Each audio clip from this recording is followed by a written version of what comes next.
Hey guys, welcome back to my channel. Today we're making a Harry Potter butterbeer frappe. Let's get to it. To start, you're going to need to put some ice in your blender. That should be enough. This is about a cup of ice. Next, I'm adding a scoop of the chocolate cookie crumble ice cream. 1 scoop should do. Next, I'm going to add 2 to 3 tablespoons of caramel syrup.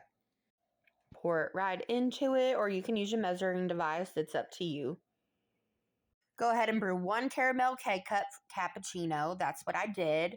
Let it cool down already. Pour it right into your blender. Add you a cup of milk. Today I'm using whole milk. Next, add you 2 to 3 tablespoons of the Harry Potter butterbeer creamer. Go ahead and put on your lid to your blender and go mix this up.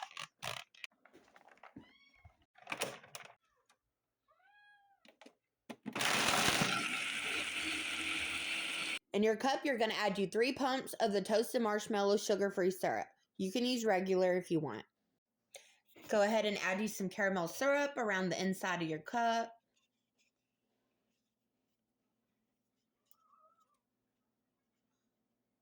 Just like that. Go ahead and pour in your frappe mixture. That should be enough. This is optional, but this is how I make it. Go get you the butterbeer coffee creamer cold foam from Walmart or any store that sells it. Add 3 to 4 tablespoons. I usually just put it on the top of the cup. Add you some whipped cream on top.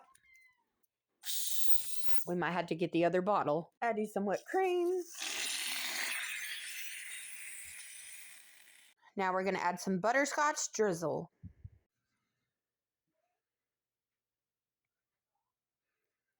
We're also going to add some gold sanding sugar. Look at this. They have it at Walmart. Love this. Go ahead and add you some on top. Not too much. Maybe about a tablespoon. Or a teaspoon, depending on if you like the sanding sugar. And there you have it, guys. That's how I make a Harry Potter butterbeer frappe. Here's a better look at it. I will post the recipe at the end of this video. Make sure to follow me and don't forget to save it for later. Cheers. Love you guys. See you in the next video.